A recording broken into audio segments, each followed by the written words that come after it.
Gente, como é que seria então a implementação no Excel do método da secante? Então, eu tinha comentado no slide que nós precisávamos de dois valores iniciais, o x0 e o x-1. Né? Então, nesse caso aqui seria o meu x de k menos 1. Não seria o x de 0, tá? Porque eu estou começando do k igual a 1. Mas eu preciso um chute para esse cara aqui, que eu vou dizer que é 0, por exemplo. E eu preciso do meu x de k, ó, que eu vou dizer que é 1. Vou deixar com esse bando de casas aí para a gente ver a convergência dele. Tá? E eu vou calcular o meu x de k mais 1. Aqui, ó. Tá? Primeiro, eu vou fazer aquela história de dividir, né, essa fórmula aqui em pedacinhos. Eu poderia jogar isso tudo numa célula só, sem problema nenhum, né, desde que eu não errasse os parênteses. Tá? Mas eu vou calcular separado. Então, quem é meu f de x de k? Vai ser o valor da função, x ao cubo menos 9x mais 3, de k, ou seja, relativo ao meu x de k, que é, no meu caso aqui, a coluna D. Então, ficaria d ao cubo, né? Menos 9 vezes d ao cubo, d12, né? D não vai reconhecer nunca. d12 ao cubo, vou fazer assim, menos 9 vezes d12, mais 3. Né? Aí eu vou fazer relativo ao x de k menos 1. Eu até posso arrastar a fórmula aqui, mas aí ele vai fazer referência da célula D para E. Né? Aí eu vou ter que editar manualmente a fórmula. Se o meu x de k menos 1 tivesse a direita de x de k, eu poderia arrastar e ficaria a fórmula fazendo referência à célula correta. Então, eu vou escrever de novo aqui.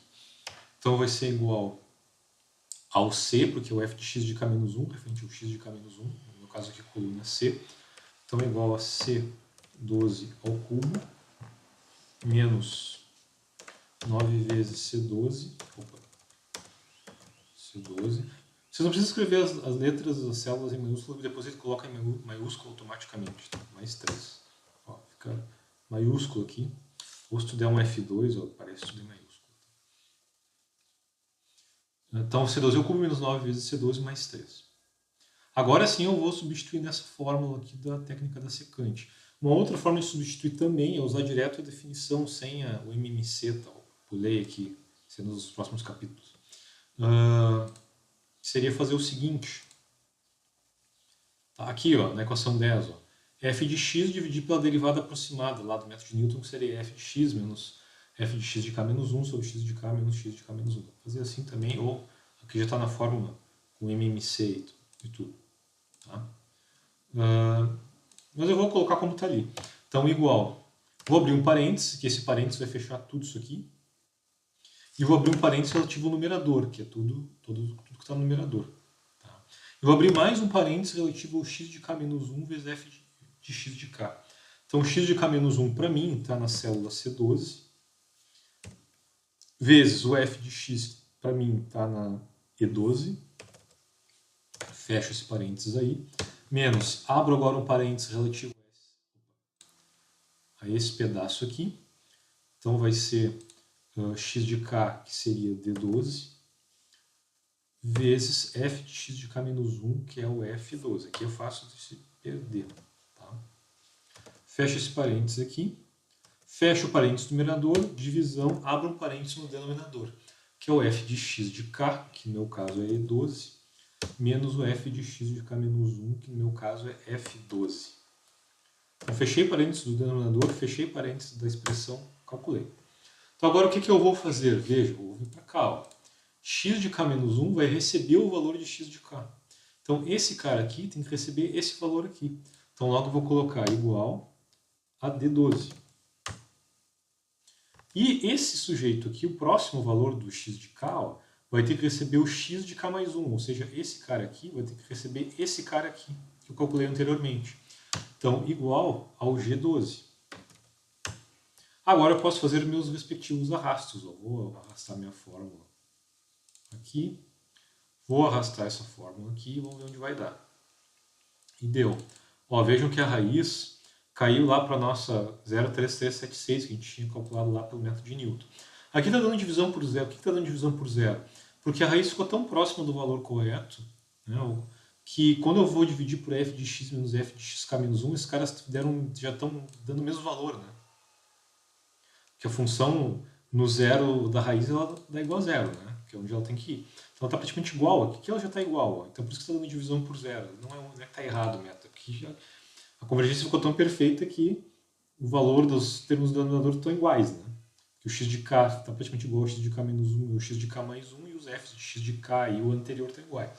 É por isso que está essa div zero aqui. Tá? E, claro, devido a isso a gente pode calcular um erro. Vou pegar aqui o meu erro relativo igual a 100 vezes. Ali no Newton eu tinha esquecido de colocar o valor absoluto tá, do erro para não me preocupar com o valor com sinal. Então eu vou botar aqui ABS, abro dois parênteses, então eu vou pegar o valor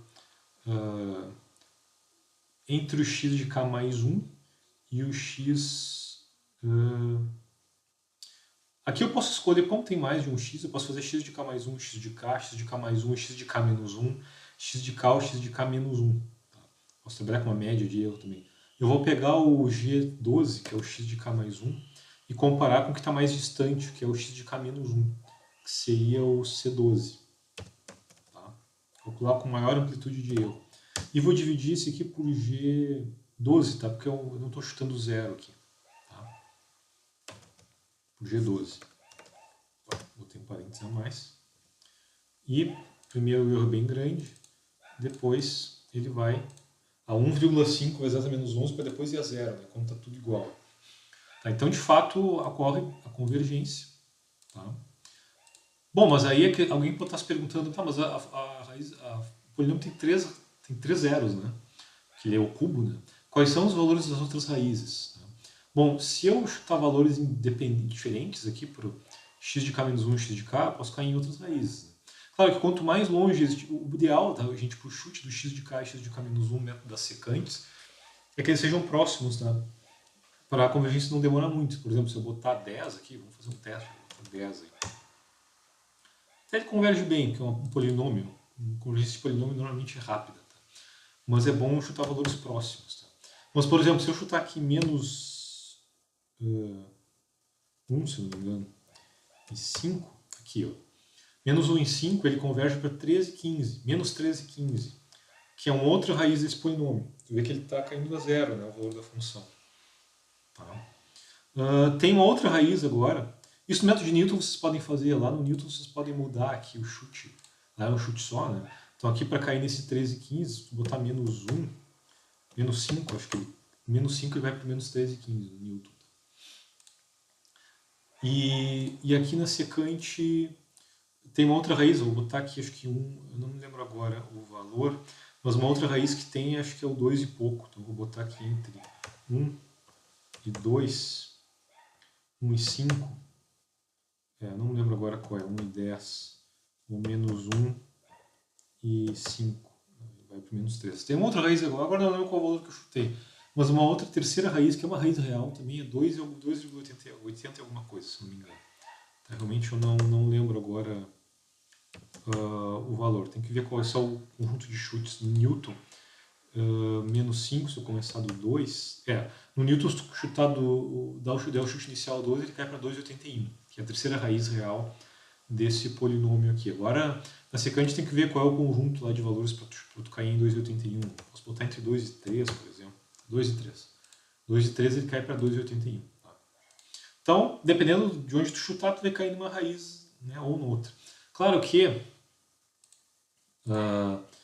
pode ser que o polinômio ou outra função, enfim, tenha raízes imaginárias. Né? Pode ser que ele nunca converja para a raiz imaginária dependendo do chute inicial. Tá? Isso também pode ser um problema aí desses métodos, tá? Tipo Newton e secante. E dependendo de onde tu está chutando, ele cai num comportamento de não convergência caótica, ele fica oscilando entre vários valores, né? Num comportamento realmente de caos mesmo. Caos, como é a própria definição matemática. Inclusive, isso acontece muito quando tu está calculando, para calcular aí uma equação cúbica generalizada para calcular o volume de gás real. Se vocês vão ver em termodinâmico, já viram, sei lá. Isso dependendo de onde tu vai chutar lá para calcular a massa específica da tua fase, se é líquida, né, próximo de zero, próximo de 1, ou vapor que é próximo de zero. Dependendo de onde tu chuta, ele acaba não convergindo. Até já tem trabalho sobre isso, publicado, sobre o comportamento caótico da convergência do método de Newton lá para gases reais. Tá? Vamos fazer então o próximo vídeo no Scilab, esses dois métodos, e depois então eu faço o vídeo mostrando como é que seria na calculadora para o método de Newton.